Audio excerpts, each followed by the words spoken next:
guys, nagluluto pala ako ng crab na may sitaw, na may kalabasa.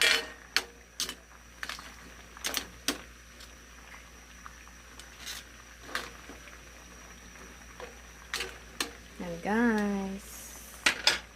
Ihuli ko yung sitaw. Mamaya na to.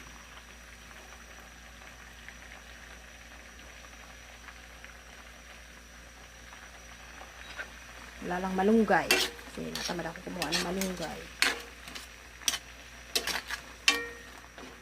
Guys. Pala guys, ang ulam namin ay kinataang alimasag na may sitaw, na may kalabasa.